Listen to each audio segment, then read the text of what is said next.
You ask Tiger to solve. This deals with linear equations with one unknown. The final result is y equals 165.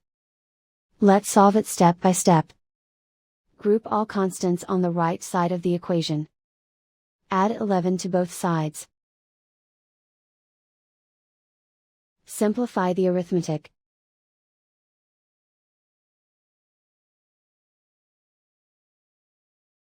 Isolate the y. Multiply both sides by 5.